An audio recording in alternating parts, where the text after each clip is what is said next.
Welcome back to Bleav in Softball. I'm your host, Jenna, and however you got here today, whether it was an audio podcast platform like Apple, Spotify, etc., or watching on YouTube, thank you. Subscribe and rate the show wherever you get your pods if you haven't yet. Follow us on Instagram and Twitter /X at Bleav in Softball. That's BLEAV. There's also merch, so click the link in our bio on either of those pages or go to shop.bleav.com to purchase. There are 3 different shirts available for you. Covering our bases, safer out, and catch you soon. All right, let's go through today's batting order. First, we will be covering our bases. I'll share some call-outs from the softball world. Then we'll head into today's interview with Grace Uribe, a former Power 5 player in the Golden Bay Collegiate League who came into the summer. She was in the transfer portal after taking a year off. Officially announced this week, she's going to be a grad transfer at San Diego State this coming season. Super excited for you to hear her story because it's really what it's all about. Then we'll end things with the foul tip of the week where we share tips to help us get better. All right, let's go. Covering our bases. BetOnline is your number one source for all your sports betting needs this season. From baseball, golf, soccer, right to all the top fights in UFC/MMA and boxing. Every stat, every matchup, and even live odds and spreads while the games are being played. When the game's over, head on over to our online casino and get in on a game of blackjack or poker, or you can unwind with one of our over 150 slots games. Head to the website today to get in on the action. Use promo code BLEAV, that's BLEAV, for your 50% free bet credit on your first deposit up to $250. BetOnline, the game starts here. Summer softball starts and continues here too, as we know. My Ringer Turfs continue to be the real MVPs at the field all summer long because before this season, I'd just been wearing, regular shoes to the field, which was fine, but I just forgot how helpful turfs can actually be when you're sort of in on the action on the grass and on the dirt. Rip It has all kinds of stuff as well, from footwear to equipment, apparel, accessories, protective gear, just all the important stuff you need to play and train. And they have gear for multiple sports, like volleyball and soccer too. Coolest part by far is their mission, which is to elevate female athletic performance. They get it. As women and girls, we deserve gear specifically tailored to our needs. Quality fit, elite performance, and unique to us. The best news is that Rip It is offering an exclusive 15% discount. Just use the code Jenna15 when you shop at ripit.com. That's JENNA15. Experience the same quality gear that helps so many ladies excel. So many ladies excel in professional softball as well. Some really cool things coming out from Athletes Unlimited that I want to share. So the numbers in terms of engagement, viewership, etc. have come out from AUX that just wrapped up at Wichita State. Ratings were up 131.6% in Series 1 and 2. Attendance was up 71%. By the way, new stadium, right? Wilkins Stadium in Wichita State. Shout out to Shockers fans and local fans in that area for helping make that happen. Social growth on social media up 73% on softball Instagram for AU. Web engagement was up 25%, and merchandise 75% up overall, but 135% up in venue only. Again, shout out to the fans that actually showed up in person. So more growth that we love to see, especially coming right off the World Series and rolling into pro softball. But another big move that AU is making, Kim Eng is named senior advisor for the launch of AUSL. You've probably heard of her. We've talked about her on this show, but just a refresh. The first woman to serve as general manager of a major American men's sports team. She has spent 3 decades in pro baseball. Most recently, she was the GM of the Miami Marlins, and she'd previously been an exec with the Dodgers and the Yankees as well. But she's one of ours. She played college softball at the University of Chicago, and she was recently also the MLB's representative on the board of USA Softball. So what I love is that we have kind of one of our own to help create this bridge between baseball and softball. And she said it pretty much what we've all been saying for a while. She said, Given its growth at the grassroots and collegiate levels in recent years, softball is poised for tremendous growth at the professional level. Obviously, we agree. So, AUSL, Athletes Unlimited Softball League, it starts in 2025, as we have said before, but as a reminder, it'll be touring that first season. It becomes a city-based league in 2026. That is when the existing AU championship season, with the innovative point system and the format that we've seen, it'll start after the regular AUSL season and be called AUSL Champions Cup. It is meant to be a supplement to what we have, not something that supplants it. So that is a key differentiator there. And then again, hopefully this is the baseball softball collaboration that we've been waiting for. You know, Jessica Mendoza said it, calling out the MLB a little bit to support this in the press conference when they announced the AUSL at the Women's College World Series. So big moves. This is an investment that we are making to try to get this right. Like they said it too in the announcement, the leadership for AU, that Kim Eng was at the top of their list for candidates from the beginning. And this shows me that this is a serious thing. Like they are going for it. Not that I didn't believe them before, but this just cemented that evidence. And then a fun fact in pro softball outside of AU, just a cool stat from the Florida Vibe pro team. Rookie pitcher Elena Vaughter, first career hit at Stanford, first career hit at South Carolina, and first career hit and professional hit with the Florida Vibe were all home runs. Here for it, slay, shout out to the trees, go card. On the international side of things, a huge thing that's being talked about a lot, as it should be right now, is the LA 2028 Olympics. Yes, the news came out that Oklahoma City will host softball as well as canoeing for the Los Angeles Games. In this, first a few facts. The U.S. will become the first country to host Olympic softball twice. After the debut in the Olympics back in Atlanta, 1996. This is actually the 6th overall appearance that softball will have in the Olympics. Obviously, we skipped London 2012, Rio 2016, and Paris 2024, but we're back in LA 2028. The IOC's Olympic agenda includes areas around sustainability. This means it also includes utilizing existing stadiums, even if they're outside the host city. That was part of the statement and the press release that was pushed out. I want to say this, my thoughts. It's a fantastic softball venue.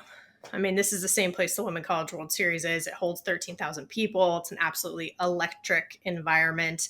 The city has undoubtedly invested into the sport. It has truly been an if you build it, they will come situation. Nothing but respect for that. And also, in terms of the international scene, it's hosted the 18U World Cup in 2015, and it's going to host, actually, the Men's World Cup Group C later this year. So it's recognized, it's very clear, it's truly world class. My biggest concern is athletes missing out on the full Olympic experience. Being so far away in Oklahoma instead of being at the actual site where most sports are going to be played in LA, it's just you don't really get that Olympic village, which is one of the things that a lot of Olympians from Tokyo are talking about as something they already missed out on. Tokyo 2020, or delayed to 2021, it already didn't have the full experience. You've heard it from friends of the show who have been on, and we've talked through their experience. No fans at all, obviously includes family, but just no fans, period. No interaction with athletes from other sports, even if they were from the same country. And you had to clear out of the Olympic Village within 12 hours after your event was over. So many of these Olympians have spoken out and pointed this out as well.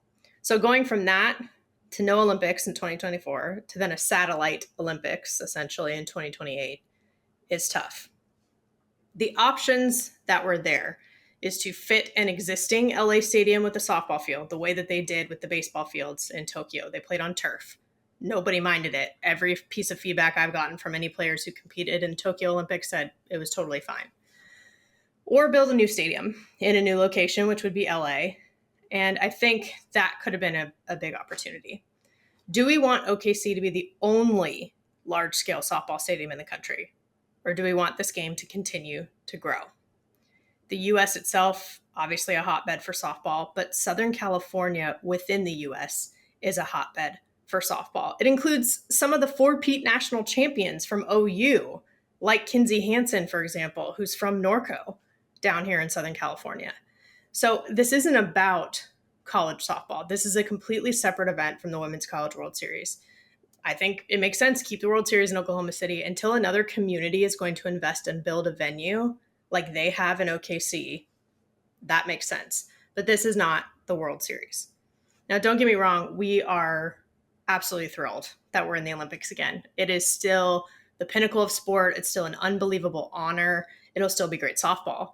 But I'm also pushing for the day when softball is not an outlier in this Olympic conversation, but more of a priority, or at least in the main mix of the sports that are competing.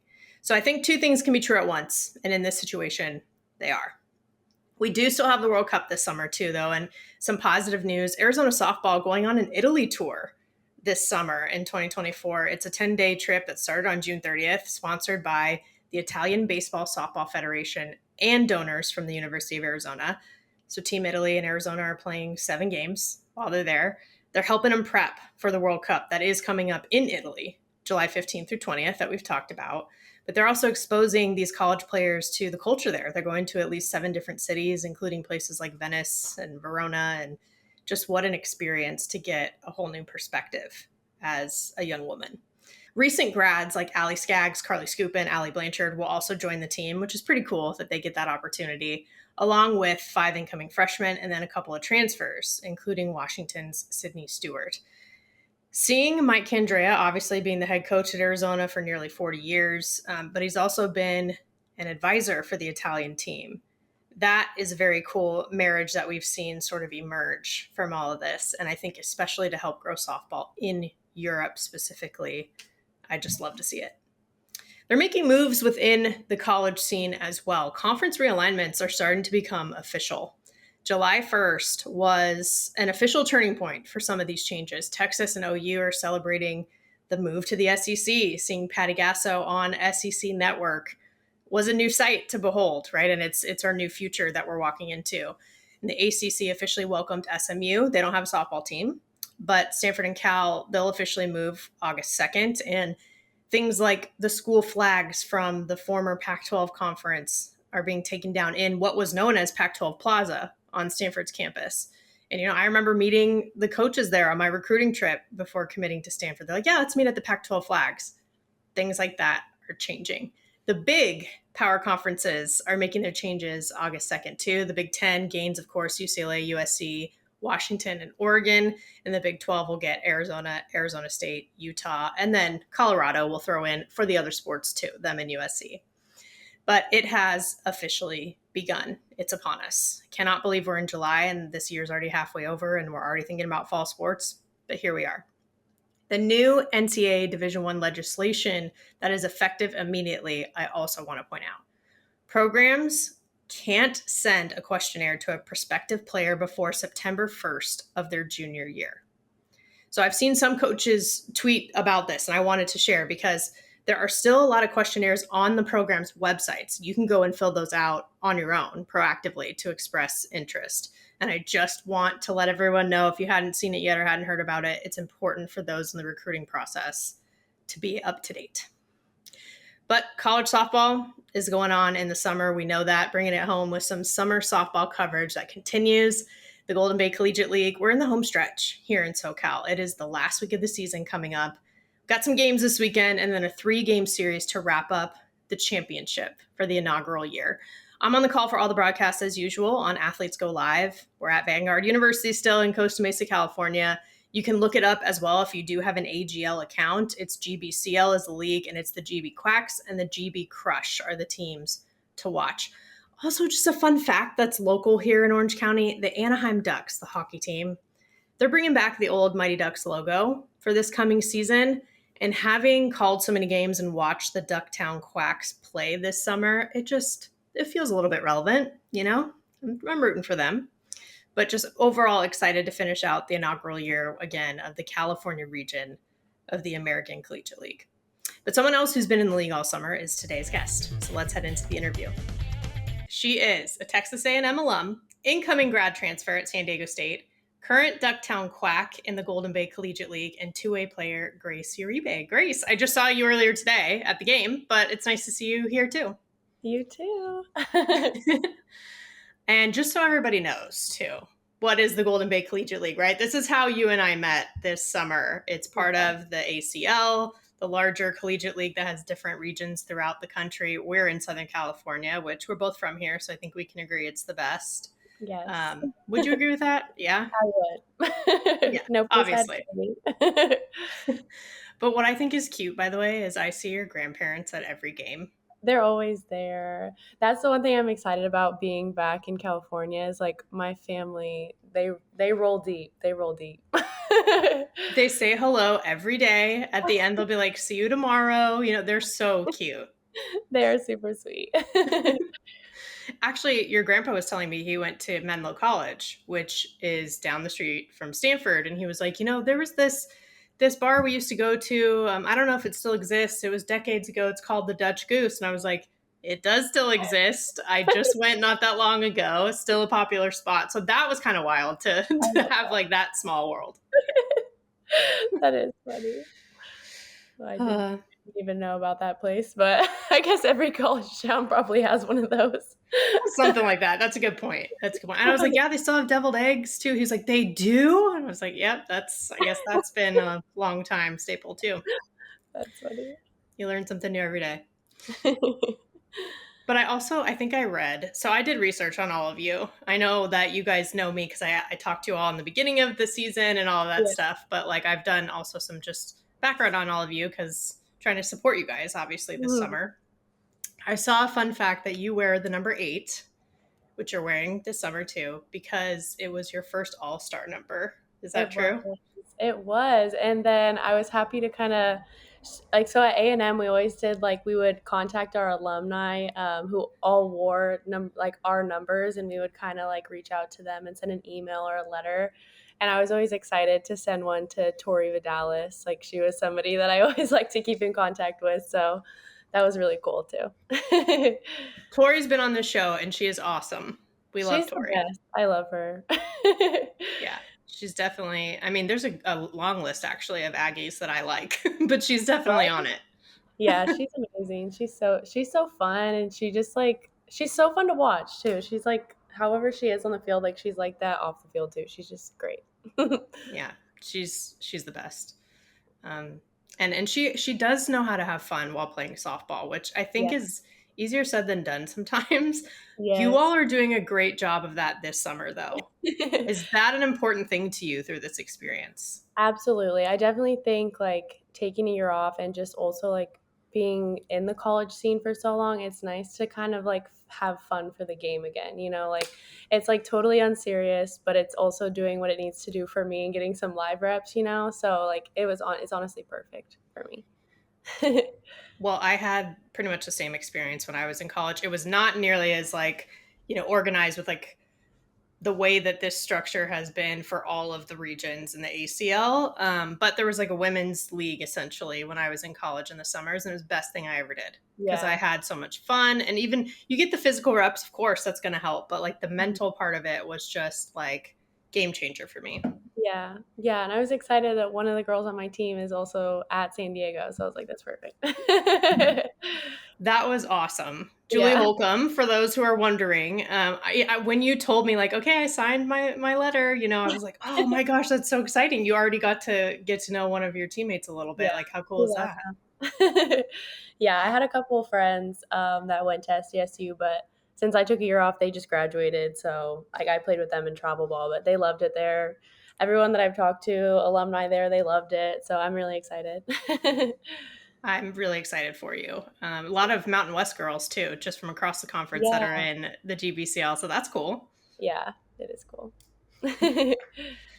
But you, like you said, you took last year off from competition, but you still trained the whole time, essentially. So what was that part of the experience like? Yeah. So the moment that I knew going to A&M wasn't going to be an option for me, that my senior year, I knew from the jump that like no matter what I was going to do, like I was going to play my last year of eligibility.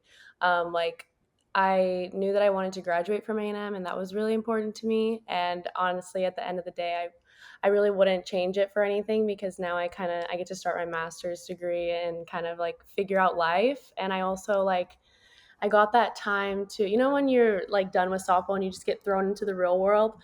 well, I got like a little sneak peek for like a year, and now I get to like kind of do it again, and then I'm ready for it after that.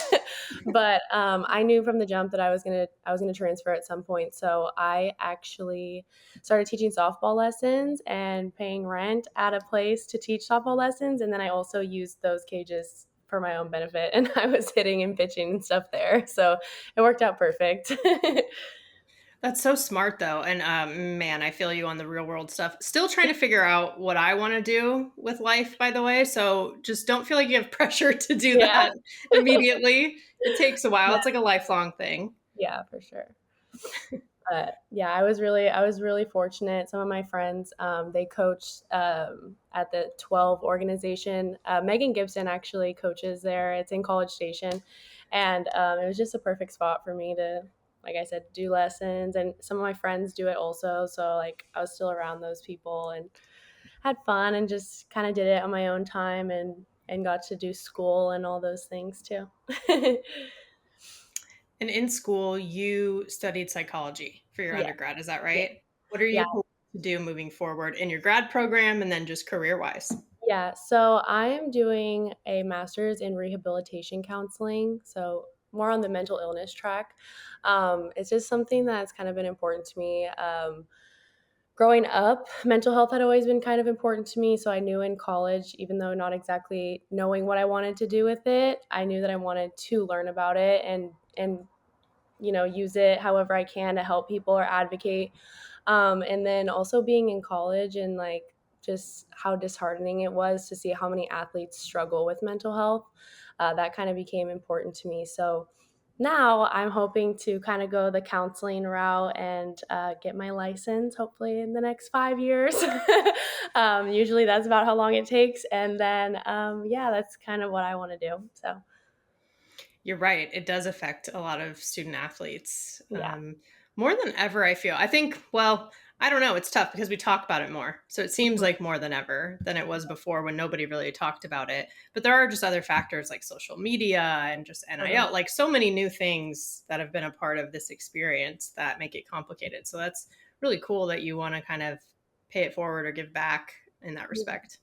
Yeah, it is. It's definitely something that is important, and I'm glad it's growing and glad it's being more talked about. I think especially on like the athletic side of things, it's hard. Like growing up, like we're taught like there's no crying in softball, or like we're like so tough. Like everything in our life, like we have to be tough all the time. So it's like when you have these feelings, it's like I'm not supposed to feel that way. Why am I feeling this way? And it's harder and it's confusing.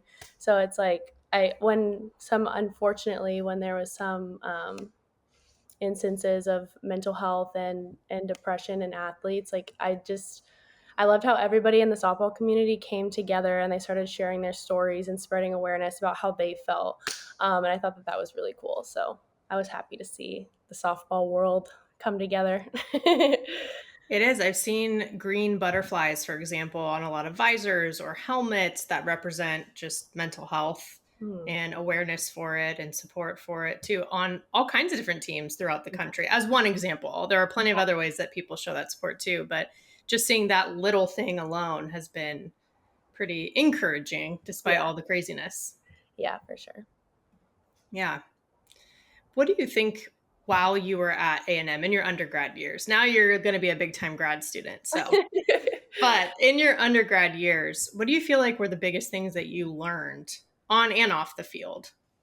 Yeah, I think on the field it became, and I wish that like I didn't let myself get to this, but it definitely becomes like a job. It became like my whole life. One thing for me is like I'm Christian, and I saw myself kind of getting away from like my identity became in softball strictly. I was a softball player, and that's what it was, and that's what I put first all the time. And I think like the moment that I wasn't able to play softball for a year, that was kind of God telling me like you need to take a seat, go to school, finish your degree, like find me again, like be a child of God and all those things. And I just felt like at the end of the day, like I'm totally at peace with it because it is his plan and that's what he had in store for me. And I got to be a regular person. I got to enjoy my classes. I got to take classes that I would have never been able to take playing softball because they were at the 3 p.m. mark. So I got to do like things that I would have never been able to do if I was playing softball that year. So I just think that like that's definitely one thing I learned was this time around again, like I get to glorify him and use that platform. So that's definitely something is I think kind of losing sight of who you are can be a factor, especially when maybe that college experience isn't what you thought it was or what it was going to be. And it's great for some people, and sometimes it's a little bit different, and you gotta face adversity, and maybe you don't expect that, and you're not ready to deal with that or whatever it is. So, and I also think just like I learned everyone's experience is different, and there's no reason to, like blame anybody for it. You can't blame yourself for it. Just sometimes like that's just how it is. But yeah, and then obviously I got to learn a lot about what I wanted to do with my future career. I didn't figure out what I wanted to do exactly yet in psychology until this past last semester. So that's kind of what I got to learn off the field. Yeah, which is great. I mean, slightly different path, but same concept that I took, which is I stayed for a 5th year to get my master's. I wasn't playing softball. Like my 4 years were over, but they had a program that you could do you could essentially start your master's early in your senior year and then finish within 1 extra year. And I was like, well, I'm going to milk this for all it's worth, right? Like, why wouldn't I try to do this? Yeah. So I did, but my experience of getting to kind of have that time to try some things out and figure more things out. And not that I had everything figured out by any means, but to be a regular student actually was so good for me, I think, in the long run of just, like you said, being in the real world afterwards. Yeah. Yeah, for sure. I think you told me that your program is going to be a few years, right? At San Diego State as well? It's more like a 3-year program. And then after that, it takes about 2 years to get licensed. So it is a pretty long road, but I do love learning. Like I love being in class and learning, like school, like as long as it's something that I'm interested in, I can apply myself pretty well. So it's not too daunting, but I will say after doing school for 4 years, I'm like, ooh, another. It's true, but yeah, real world's hard though, let me tell you. There are so many people who are like, I'm ready, man. I'm ready to graduate. Like, I'm ready to move on. And I was like, I don't know, am I? Yeah. And then it turns out it's like, I should have maybe just chilled out a little bit more before. Yeah, if I could play softball for the rest of my life, I would. If it was reality, I would. Gotta start some point. Yeah. But knowing what you want to do is a big deal. Even if certain things pivot and change, like nothing goes to plan, like you were saying earlier, like nothing ever, it's so rare when things actually go to plan. So you never know, like you could figure something else out along the way while you're doing this program and looking for your license, but it's cool that you know that. Yeah, it was a little bit different of a route. It was like a great opportunity for me. And then also being in San Diego, I'm like 45 minutes away from my house. So I ended up actually taking a little bit different of a route than I would have initially planned. I was kind of interested more in like, I think at first, like I was like interested in marriage and family counseling. I was interested in mental health, like whatever. And like this got brought to my attention, and it was something that I had, like it was new to me. And I was like, oh, you know what? Like, since I don't know exactly what I can do, this is like very broad, and maybe I'll be able to dip my toes in a couple different things and then figure out exactly what I wanted to do. So it ended up being like a really good option for me. And I was happy to be able to apply for the master's program. I mean, figuring out what you don't want to do on your way to figuring out what you do want to do is underrated. Like it's still productive, to be like, nope, not that anymore. Even if I thought maybe at one point, that's still actually very productive to figure out. Yeah, for sure. Yeah. Well, I'm super excited to see all that you do. I was a psychology minor, which is nowhere near as in-depth as what you're doing, but a little bit of interest in it, and it's certainly fascinating. It really is. Yes. Like the things you learn. It really is. Like I loved like my neuro and my pharmacology classes. Like those are my favorite ones. And I was like, I don't know if I'm gonna go to med school or anything, but that was like super fun to learn for me. See, you're talking nerdy to me, and I get it. Like, you're talking to the right person. Yeah. I love it. That's so funny. Do you see elements of what you learn in the classroom translate into moments on the field at all? Yeah, I think so. I like firmly believe in like if you think you can or can't, then that's exactly what it is. So I think like that mindset when you're up to bat or when you're pitching. One thing for me is like I noticed like my freshman and sophomore year when I was like I need to get into the lineup, like what can I do? Like I need to get a hit, I need to get on base. And I found myself like swinging like just to contact, like let me find a hole, like let me just like poke it there and poke it here and poke it there. And it was until Harger, Jeff Harger, and that staff came to A&M that he was like, we were doing like swings just so he could see us, and he was like, what are you doing? And I was like, what do you mean, what am I doing? And he was like, it's like, I'm here to see how hard you can swing a bat, so swing the bat. And I was like, oh, okay. So finally, I'm like, yeah, he's right. Like in travel ball, I would never just go up to bat thinking like, oh, let me just poke it there, poke it here. I was always up to bat like, I'm gonna hit this ball so far, like you're never gonna see it again.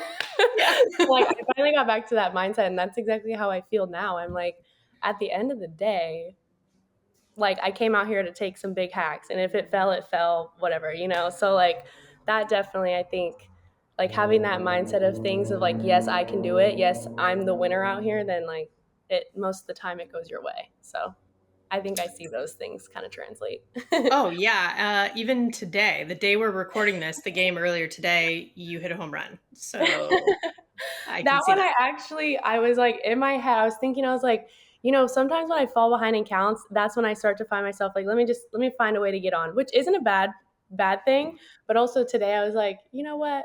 Like we're up right now. I was like, I'm in a 3-2 count. I'm like, I'm gonna swing hard, and if I hit it, great. But if not, like we're good. So I'm glad I fixed that in my head today. Yeah, going for it, right? That's the whole playing free thing that everybody talks about. Yes. Yes. And yeah, that's what summer ball did for me. It appears to me like you are playing free too from the outside. Obviously, I'm sure there's a lot going on up here, as there Yeah. always is for all of us, but it looks like that. Thanks. Yeah. This like league, like I said, since it's like pretty unserious and just fun, it's like we're just going out there to play softball and figure out what we could do. We're taking extra bases if we want. We might get out. We might be safe. You know, it's like, why not? Like this counts, but it doesn't count, you know? Yeah. It's like, we'll be fine. Yeah, but we all at this level, like all of you, so many people you're playing with and against too. It's like they're all in the middle of their collegiate careers. They have certain things they want to work on, certain obstacles they're trying to overcome, or whatever it is. And they're all doing that too. So it's kind of nice that you're all in the same Yeah. boat in that way, to where Yeah. like someone got hit today and everyone was like laughing because she was okay. She was laughing too, to be clear to everybody. She was Yes. laughing, but you know, so lighthearted. It's not like she's charging the mound. Nobody's doing Yeah. this on purpose. Everybody knows that. Yeah, for sure. Yeah. Our pitcher is like, she's a crack up. She makes me laugh all the time. Sophia makes me laugh literally all the time. She's like, I hit her and I felt really bad, but like I just laughed at everything and I couldn't hold it in. I was like, okay. Well, luckily she also knows Sammy. So Sophia Yeah. hit They're Sammy and they roommates. know each other. They're Yeah. roommates. She's like, if I don't come tomorrow, it's because she hurt me in my sleep. She's like the funniest person ever. See, that's fun too. Like the cool relationships that you get to Mhm. make during this. For sure, totally. Yeah. And had you done a summer kind of experience like that? Not travel ball, obviously. I mean, since college started. Yeah, no, I haven't. Like I don't know why I never did. Like I always wanted to, and then I think like I was like, oh, I'll be fine. Like I'll just be back to school, you know. And then I obviously when I wasn't playing, I was like, I'm definitely gonna need live reps. So I was like, I'm gonna do the Florida League. Like I was planning to do the Florida League. And then I like got a call and he was like, actually, we're doing one over here in California. And I was like, oh, perfect. It's like 20 minutes from my house. I'll get to stay with my family, hang out with them. So I think that was the thing too, is like in the summer, that was my time to get to come home and be with my family. So I didn't really want to like go away and do a league when I like needed to spend some time with them. So yeah, summers are time to do it when you're in Mhm. college for sure. Yeah. Yeah, it's tough to do that, especially because you were out of state too. So Right. pretty Yeah. much from after you get back from winter break, you're not really going home. They might come visit you and whatnot, but you're Yeah. not going home for pretty much almost 6 months. So Yeah. it's a For long time. Yeah, and they would come out as like often as they could. It usually ended up being like maybe 2 home games that they could come to. My All my family members are like first responders, so it's hard for them to kind of get off work. So they would come as much as they could and try to like sneak in an away game also, like see where they can take a little vacay for a couple days. But Well, that's awesome that they're first responders. mhm. I feel like I should thank them, especially like post COVID life, right? First responders has meant more Yeah, and more, or people are more aware of all that goes into it, yeah, regardless of what exactly they do. It's still your first responder. yeah. Yeah, they're awesome. My mom's a nurse. She did labor and delivery for like 22 years. She loved it, but when she got remarried, she had a baby, my little brother Rhett. So she kind of had to take a different route, and she's still doing nursing, but not labor and delivery anymore. And then my brother and my stepdad, they're firemen. So Very cool. That's awesome. That's really, really cool. Well, maybe they can help us out too, because you guys have been fouling off a ton of balls I into know. the fire station. I know. I'm like, they have to have like a whole. They probably have like literally 100 balls over there, and I Oh, feel bad for their cars too because they're like right. a windshield has been broken already Oh this summer. It was no! the crush. It wasn't you guys. Don't worry. It Right. wasn't the quacks. So the crush, I guess, living up to their name, let's say. Yeah, But that's really unfortunate. We yeah, almost our got one in today. Did you see the one driving by? We almost did it. yes, and I heard everybody's Yeah, reaction I too. know, it was so close. It literally landed like right in front of it, and it was driving. I was like, oh my Oh gosh, so funny. Well, our intern, the other Grace, is very on top of it. She's like calling the fire station, calling the gosh. jail over there at the police station, trying to get these softballs. It's like if you didn't know the context Yeah. of some of the texts that she sends, it's so funny. I have so much respect for her. She's like taking pictures one moment, she's doing the game changer, she's literally answering all of our questions. I swear, like every 5 seconds, we're like, Grace, what inning is it? What score is it? What inning is it? What score is it? All the time. She's probably over it, but I appreciate her. So, Same. She's my roommate this summer, aw. and she helps me out constantly too. And Yeah. I just shout out to the staff in Mhm. general for all of the softball things ever, like Yeah. college, these types of leagues, everything, because they're the reason that we get to do all this stuff. Yeah. Yeah. Everyone's been awesome. Yeah, definitely. But your actual, I know we're kind of talking about the mental side and how we're not always thinking about outcomes, right? But your outcomes have been pretty good. I don't know if you're aware, but as we're recording this right now, you have been leading the league in batting average as a hitter and an ERA as a pitcher so far this summer. Wow.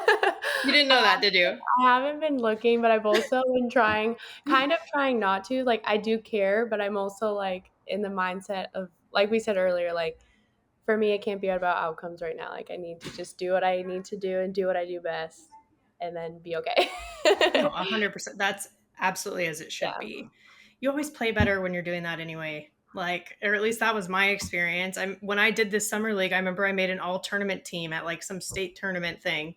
I was like, I didn't even know that that was a thing, that they were even doing that. And it's like, oh, probably because I wasn't thinking about Yeah. anything like Yeah. that. But Yeah, I'll probably sneak a peek every now and then, but I'm like, at the end of the day, I need to just do it. Cause like I said, when I was like trying to like crack the lineup or whatever, I'm so worried about how can I get into the lineup? How can I? And then it's like, I'm not doing what I need to do. exactly. So. That was me too, as a freshman, especially. But Yeah. what's cool about you as well is like you pitch right-handed, as we know, but you hit lefty. And I feel like that's not always the case with pitchers who hit because, Yes. I don't know, protecting the arm or whatever it is. Why did you end up like that? So when I started right-handed. My little brother there. Sorry. I started right-handed, and I was just such a little thing. Like, I was not strong at all. Like, I didn't hit puberty until like junior year of high school, and I got big and strong finally. So I was just super small and weak on the right side, and I was kind of fast. So my coach was like, why don't you try slapping? And I was like, okay, fine. But I never let go of the right side. I was like, I'm never going to let this go. Sometimes I would, like, if it was a situation where, like, oh, there's a runner here, whatever it was, like maybe not a slapping situation, I would go back to right side and hit or whatever it was.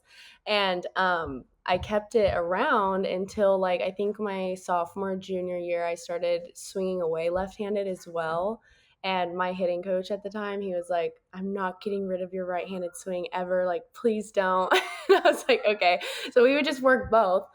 And throughout like my 4 years of high school and in travel ball, I would hit switch actually. So like whenever there was a left-handed pitcher is normally when I would hit right-handed. And then all the other times I would hit left-handed.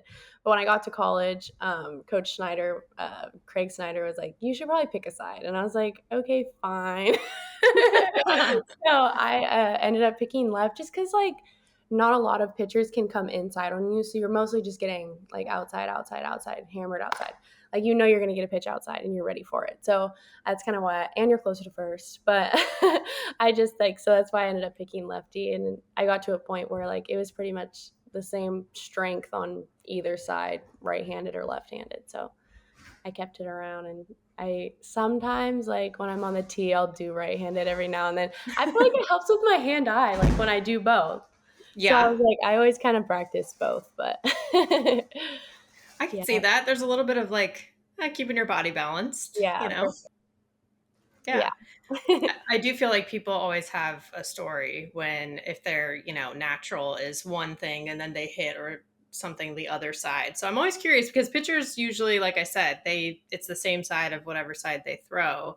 But I do think of someone like Megan Langenfeld, who I played against, and she had like a giant like Yeah. guard on her pitching arm, and she would just win games single handedly, hitting home Yeah. runs against us and striking us out. So Yeah, it's not great for the pitching arm because it's sitting right there.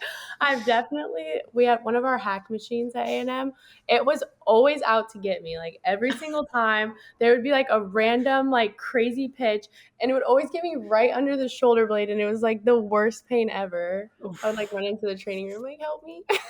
Rub it out, get it out. So that hasn't been helpful, but definitely wear an elbow guard and my shin guard. So yes, I've noticed you have both. I love actually, it's funny, I'll see everybody with their gear on, their protective gear or their cleats, even helmets, whatever, and it's all their yeah. schools. So you're like, oh yeah, if I ever forget, I'm like, wait, where did she go again? Where did she go to school? I'm like, that's right. There it is, her gear. Yeah, exactly. Yes.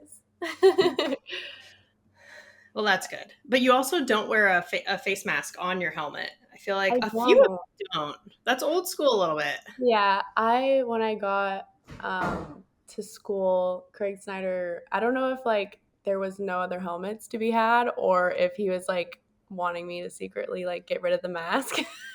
But he just handed me a helmet. I was like, "Here you go." And then I just ended up with the little strip and that was it. So, but I like it. I can't imagine going back to a mask just cuz I think it would be a little bit hard. I think when you're like used to a mask, it's probably no different, but I definitely nowadays I like this, but it does kind of scare me a little bit. You do have that at least, that Yeah. protection, especially for any young ones listening or watching. Still some protection on the Yeah. face there.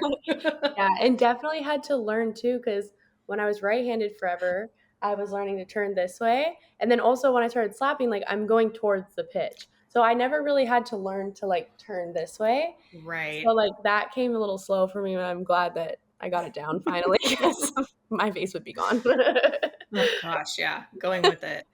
I know. I feel like we all have stories of things we've seen, right? So uh, So. life as an athlete for sure. Oh man. But as you were being kind of re-recruited, right? Like I feel like that's interesting with the transfer portal and you having one more year of eligibility, like you had your undergrad experience, you're in the SEC, all that stuff, but then you're doing it again and you've just finished it again as you're going into your last year of eligibility. Yeah. What was the comparison like? Oh my gosh, night and day. Well, first of all, I will say I actually didn't do visits when I was younger. And like Mm, that's one thing like this time around I was like, I'm going on all my visits. I don't care. Like I have to see everything. So I have to know everything. So I actually committed to Missouri after going to just a camp. Like I didn't even go on a visit or anything, just a camp. I committed. I was young. I was going into my sophomore year, so I was really young. I mm. committed to one of the older staffs, and then it switched over, and then I kind of started looking around again. And I had a couple visits lined up, but A&M was my first one, and I committed on my visit. And I canceled the rest of my trips. I don't regret my decision. Like I love A&M. A&M's the best school ever. I loved my time there. Softball maybe didn't pan out exactly how I would have wanted it to, but at the end of the day, like it was honestly just such a great experience there. Like school, going to football games, everything, the alumni support, the Aggie network, getting my ring, graduating, like all that. I loved it. But this time around, I got to ask like all of my visits. They're like, "Wow, you talk so much," and I was like, "Oh, is that a bad thing?" they're like, they're like, no, we just get these young girls that they don't even know how to have a conversation. And I was like, yeah, I'm here to ask all the questions, get all the details. So I'm going to ask you everything. I'm going to ask what food you serve on game days. I'm going to ask what I'm asking everything. So it ended up being really, really cool. And I got to I knew kind of the path I wanted to take. I got to talk to heads of departments and stuff. So it was like I knew what I wanted, and it was better this time around because I knew the right questions to ask. One year older. Like we do to make a big decision like that while we're basically still a kid. It's hard. Yeah. It's like it's tough to feel like you're making the right one when you don't even know who you are Yeah, yet, you for sure. know? Yeah, I definitely am in favor of the rule of junior year because Mm, I didn't have that. Actually, they implemented it my junior year. So I had mm. committed to Missouri. All of my friends, they were committed to a school by eighth grade. Everyone on my team was like half of us were committed eighth grade, half of us committed like sophomore year. So when I had wanted to start looking again, that's when I had to wait till junior year. Um, but like you saw girls like committing in like sixth grade, and I'm like, you don't. First of all, the coaches don't even know how she's gonna turn out if she even wants to play softball or like just Totally. all of the things. So, I mean, I'm definitely in favor of it. Also, I was a late bloomer, so I'm like, I was like a little bit defeated that like all my friends are committing, and I'm still like this little weak little thing, and I'm like, I'm like, where am I going to go? What am I going to do? So it was definitely a lot more pressure. And I'm glad that girls have time to have fun for a couple years in high school. Then, like, let's get serious. Where do I want to go? What do I want to do? Like, it's way better. A lot of pro softball players will say now they're like, I didn't really peak till I was 27 or something Literally. too, you know, like it's interesting like that Yeah. with athletes. So, and that's they're talking mostly physically in that regard, but even like mentally and Mhm. emotionally, like we were saying too. Yeah, Um, definitely. yeah, Yeah. yeah. But So that was that'll kind of, be good for you this next year. Go ahead. I was gonna say that was kind of the cool thing too when we were playing against some of the travel ball teams and giving them a chance to kind of ask us questions and stuff. Like I thought that was really neat because we definitely have all had our own experiences. So I think it's like necessary to share those with some of the younger girls. So that was really cool too. That's actually been one of my favorite things. Obviously, I'm just witnessing it as you Mhm. all are actually having the conversations and answering their questions. But that's actually been one of my favorite things of just being a part of the league in some way. Is seeing that's how you grow the game. Like we talk about growing the game all the time, and we talk about paying Mhm. it forward, giving back. But like, what does that actually mean? And I feel like that's a great example of these girls who want to be in your guys' shoes, and you're actually sharing insight with them. Yeah, Like that's exactly what it's about. for sure. Yeah. Yeah, so cool. Love seeing you guys do that. It's like, yeah, made my heart warm for sure. In terms of the softball program at San Diego State, too, like I love that our conversation so far has been so much about like the entire experience academically. You said you got to talk to some administrative people. Like that's amazing. And also shows the maturity this time around with your recruiting process. But the actual softball part, like what are you most excited about there? I'm excited, like, even though it's my last year, like, for me, like, I still have room to get better. So I'm excited to hit the ground running in the fall. I want to get better at pitching. I want to get better at hitting. I want to get better in the outfield. So I'm really just excited, especially like I'm in a place where I didn't have it for a year. I'm not taking anything for granted. So I'm just excited to work hard for a year and win some games, be a part of a new conference, and then make some new relationships down here in San Diego. But The Mountain West definitely on the rise too as a mhm, conference. for sure. Like Yeah. They're always fun to it's watch. I'm always like, by the time, like, I remember even, I think a couple years ago when they went to super regionals, like I was watching, like I always like enjoyed watching them. I had a couple friends on the team, so I was also watching them, but they always were super scrappy and fun to watch. So I'm excited to be a part of that.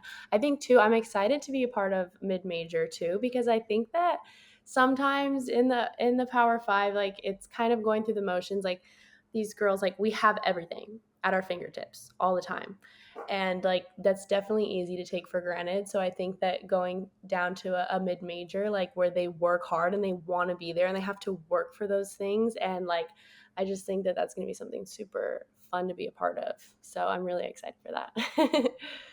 I'm also biased because two reasons.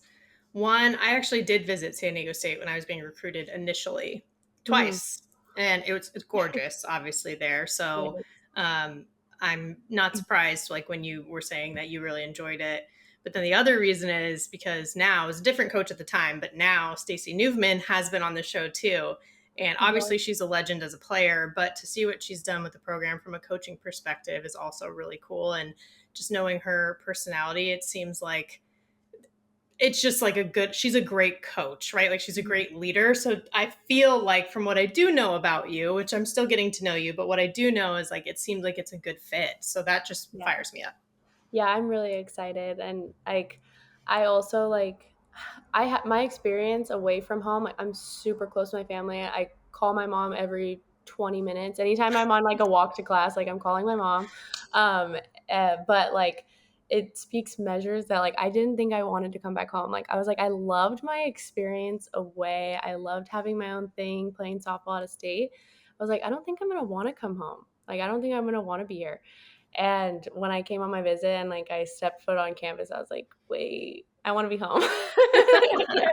I just loved it and like it felt right. So and the coaching staff seems awesome. And I know all the girls love them and like transfer girls that have transferred there, like they love their time there. I think they wish they had more time there. But yeah, I'm really excited. Yeah. Well, that's like what you hope for, right? Is like that. Mm-hmm. I used to call it like the warm, fuzzy feeling that Mm-hmm. you get when you know something's right. Mm-hmm. Um, and you can't really force it and you can't really put your finger on like how to describe it necessarily. But when you actually experience it, you're like, wait a second, this does feel like the right choice. And that's great because not everyone gets that.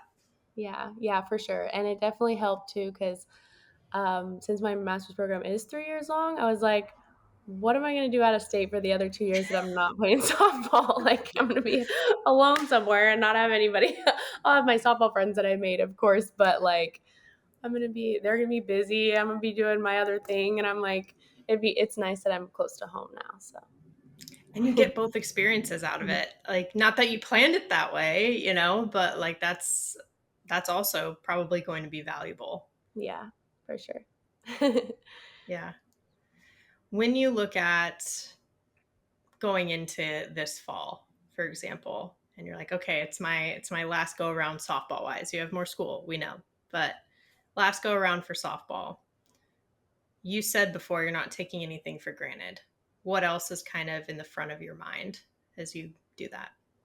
um, Definitely, like we were talking about earlier, just like doing what I know how to do best and not worrying about, what are my outcomes going to be? Am I going to be an All-American? Am I going to get a hit? Am I going to have the right batting average? Am I like all of those things? Like it's not good for your mental. And it's also like it for me that does not produce outcomes. Like I think that just playing freely and having fun and having one last good experience is really important for me. And I think that means going to hang out with my softball friends outside of softball. I think that means, indulging myself in my studies. I think that it's all of the things. And I think God brought me here for a reason and this is his plan. So I'm just excited to live it out. You said earlier that you, throughout this last year, as you were reflecting and as you were training and things, that you felt like you just wanted to be more at peace and that you are more at peace. When you said that, even then, I was thinking like, that's literally what everyone wants in life, is to feel like they're at peace, to be at peace, right? Like if you really like narrow down anything that someone says they want, it like kind of comes back to just being at peace. Yeah. So I do hope that for you in this last go around. Yeah. Yeah, I'm definitely excited, wanting to play for something bigger than myself, So, and I think Yes, I could do that at San Diego State. I think so too. And did I see that you're also on TikTok and have a lot of followers? Is that going to be something we'll see at San Diego State too? I'm hoping to. I'm so excited to get back to my in the uniform transition videos. Like that's my favorite thing to do. I've been lost without it. But really the reason that I even got a couple followers on TikTok was my mom. Everyone loves my mom on TikTok. She's a beautiful girl, so I'm like everyone loves her and I'm like, dang, she should just get her own. I don't know. She doesn't need to be Yeah, on mine. I know. Why is she taking your space? But yeah, I'm really excited to get my transition uniform videos going. Oh yeah, those are fun for sure. I mean, you could make some funny ones with the Quacks, a little different than the Aztecs. I know. I need to get there earlier. I'm gonna call everyone and get there 15 minutes early so we can make TikTok. I do love how much you all have just like bought in to it though. Like all the quacking noises from the dugout, your like actual rubber duck you have, like all of those things to make it so fun. It reminds me of Athletes Unlimited in the sense that they Yeah, just like have fun and they buy into it. for sure. Yeah, I was immediately we're like, we need a duck call. So we got one. I was like, wait, we all need one. So I went on Amazon and I found these ones that have a beak and it whistles and ducks. And they were $8 for 12 of them. I was like, okay, perfect. Yeah, amazing. Yeah, it's been really So fun. good. Well, I can't wait to hear more of those the rest of this summer season, Me too. because I'm sure I will. Including Dinger McDuck, your mascot, your Yes. actual mascot. Yeah, we love him. Did I hear though that Julie, you're gonna still be your teammate this coming year, that she took it to Italy? Yeah, we told her. I was like, take it to Italy and give it a flat Stanley moment. Amazing. So I don't know if she did it, but we're waiting on pictures. Yeah, well, we're gonna be anxiously awaiting those photos. Yeah, hopefully he made some room in her suitcase for him. Otherwise, I don't know if he made it or not. It is, I think, probably the biggest rubber duck I've It's ever seen, huge. It's huge. which is awesome. We have another one. I think she had brought one, or somebody brought an extra one, and so we're like, take that one, and then we still have one in the dugout. So It's like friendship ducks. yeah, Love that. we pass it around too. We're like, who is MVP of the day, and we give them the duck to take home, and then you bring it back. That's amazing. Okay, Yeah, I'm gonna need to know who's MVP of the day every day so I can talk yeah, about it. yeah. Kayla's MVP today. She pitched great. Good. So yeah. Awesome. Well, to wrap things up, as much as I would want to keep talking to you about the Quacks, I do play a game with everyone who comes on the show. Okay. It's called Safer Out. Okay. And basically, I'll just bring up a topic. If you like it, if you agree with it, you call it safe. If you don't, then you call it out. So you, instead of being in the pitcher's position, you are going to be the umpire this time. Okay. Okay. For once. Okay. I wish I could do that all the time. I know. I'm right behind the plate when I'm calling these games, so I know what's going on. But okay. So the first one is courtesy runners for pitchers. Safer out. I think safe. I think safe because even I like sometimes like I don't know the way I slide. I just like plop down. I always land on my wrist funny. I'm always like Taylor. I'm like, ow, it hurts. Oh, I like running, so I'm like, don't take me out. I want to run.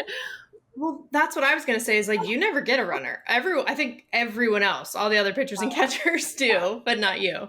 Well, because I want to play outfield, so I'm like, I can't do this. Like, I have to run at some point. So I'm gonna suck it up and I'm gonna run. But See, that's the stuff I love. Pitchers who hit, hitters who pitch, whatever. It's like my favorite. It was me growing up, so that's why I'm also like love it. But I also feel like it's more you're more of a three-way player, right, than a two-way player because you play defense too. I do. I love outfield. Like even if like maybe that's not going to be like it's kind of always been a thing like oh if when you're in the lineup like that's an option for you to go play outfield. I just love practicing there regardless. Like I like being a part of practice. Like pitchers they get to sit off to the side after their bullpens and like hang out, maybe back up some throws. I was like I love going in the outfield. And it's like my conditioning, so. Yeah, there you go. Multi-purpose. Yeah. Okay, that was the first one. Okay. Second one is conference realignment. All of them changing. Safer Yeah. out.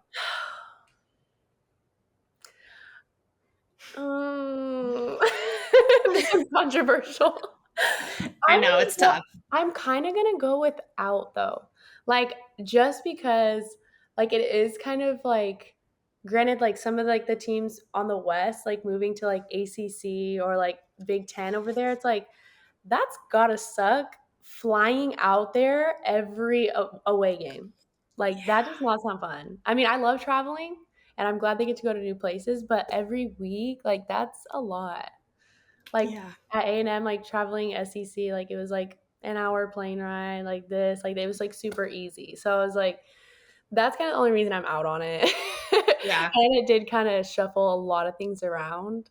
But now like it doesn't make sense with the regions anymore to me. So Yeah, I don't know if they probably won't rename them, right? Because it's a branding thing, but it is Right. interesting. Yeah, no. Yeah. I think it's good though, like for even like television purposes and stuff. Like I'm excited. I'm like, excited to have like Texas in the SEC as an A&M fan. Our war hymn is all about them. So I'm like, we've been singing this war hymn and they're not even around. So I'm glad we Totally. finally get to sing it for them. Totally. Well, that's why even at Supers this last year, I was like watching A&M and Texas, even from a softball standpoint, I was like, this is like, we're going to see this rivalry again Yeah. more next year. So that is definitely a plus. Little things like that. I'm really excited. I'll definitely, if I could sneak away, I Bleav it's during Thanksgiving break, so it should be perfect. I plan to go to the Texas A&M football game. I get it. I get it. You talked about your ring earlier too. I have heard how important the ring is with A&M. So I'm glad you got that I too. wish I had it on. It's like I took it off when I play, so I didn't have it on when I got home. Well, right. But Makes sense. it's gorgeous and it means everything. I thought like I have to show you. I have like a ring wrap around it, which is a little more expensive than the ring. So it has like diamonds all around it. So cute. Oof. Yes, that's amazing. I definitely need to see it at some point. Gorge. All right. Well, the last one is bat flips. Safer out. You know, go for it. I think it's safe. This is hard because some of them are my friends, but the bat flip when you walk, maybe not, but when you hit a home run, like go for it, pimp it. Like, you know what? Like you won, you got it. As a pitcher, like I'll get you next time, try again, it won't work. But I am in. Like you did it, you did that, you earn it. For me, I've never bat flipped though. I've never been like sometimes when I hit a ball, like you know when you're sure that was out, I'm not risking it. I am not gonna bat flip and I agree. it hits the fence because that's embarrassing. It's so embarrassing. Yeah, I'm with you on that part. But for the girls that know that they hit it and it's going out, good for you. Yeah, like some of the ones that your other pitcher, Sophia Hans, has hit this summer. I'm like, okay, well, that was no doubt. Those are gone. Yeah, like today even I like kind of like the one I hit out was like almost like a check swing kind of like I never finished it. So I was like I'm gonna run really hard and hope that this lands. And then it went out. So, but yeah, Hey, it worked. it I'm worked. always curious though, especially with not only pitchers, but pitchers who hit like you too. I'm like, but I love specifically asking like, well, what if someone did it to you? You already answered it, which I love Yeah, well, because, yeah. you know, Give credit where credit's due, I guess. well, because I'll talk to some like Danielle Laurie was like, expect one in the ribs next Yeah, time, it's a total like spectrum of answers that people that's give. funny. Yeah, I mean, I'm not gonna love it, but Yeah, I see it. If my teammate did it, I would be hyped for them. So, right. There's that part too. yeah. Well, thank you for doing this, Grace. This was fun, especially again on a game day before another game day that you're going to have. But it's been cool watching it this summer, like I said, and seeing your grandparents and your family. And I'm just excited for you to have what I'm sure will be a strong finish and then a great last year playing softball Yeah, in college. thank you so much. You've been awesome, and thank you for having me on here. It was really fun. I liked getting to connect with Grace in a different way. Obviously, I've seen her at the field a lot, seen her competing, but to get to chat with her off the field, even if it was virtually and not necessarily in the same place, it was great to get to know her a little bit and to let all of you in on her story because there are players like her who have similar stories and their own unique stories that are, I think, important to share. So with that, let's transition to the foul tip of the week. This week's foul tip is about making plans. I think this has been a theme that has come up the last several episodes that we've had is trusting the plan, right? We talk about making a plan, then there's maybe a plan A, plan B, and you just try to trust the process. And I think on its surface, that is good advice. But, if you think about it, most things don't go to plan. And that includes the last 3 guests that we've had on this show, for example. Paige Halstead wasn't even a catcher before she got to UCLA. And then she wins a national championship as one, and then now has her own line of catching gear. Jayla Wright, I don't think she planned that she was going to transfer, right? But then she fell into a place that was perfect for her at Duke and got to go to the World Series, make all this history, and now she's a pro. And then we talked to Grace Uribe, obviously, today, and she took a year off. I don't think most people going into their collegiate career think that that's going to happen, but things fell into place for her as well. And it seems like this is how it was meant to be, even if she couldn't have told that earlier on. That's exactly what she talked about. So with all of that, as somebody who is a planner, I am someone who is meticulous. Like I need to plan everything out as much as possible, be as prepared as possible. Some of that is anxiety. That's just something that I have. But some of it's also just being very, very on top of it, type A, a little bit nerdy, to be honest. But I have learned from these conversations and from my own experience that making plans, like you obviously don't just want to make plan A. You try to make backup plans too, like plan B, plan C, because things happen. We all know it. It's life. Nothing necessarily goes exactly as planned. It's just so rare when that happens. But you can make plan A, B, C, D, E, F, G, and then scenario H is what ends up happening. So sometimes I think what needs to be baked into our plans is, hey, part of this plan has to be for you to be mentally and emotionally prepared for this entire plan to go out the window. Because sometimes that happens. Again, we just talked to multiple people, and we have in general on the show talked to multiple people where that has been the case.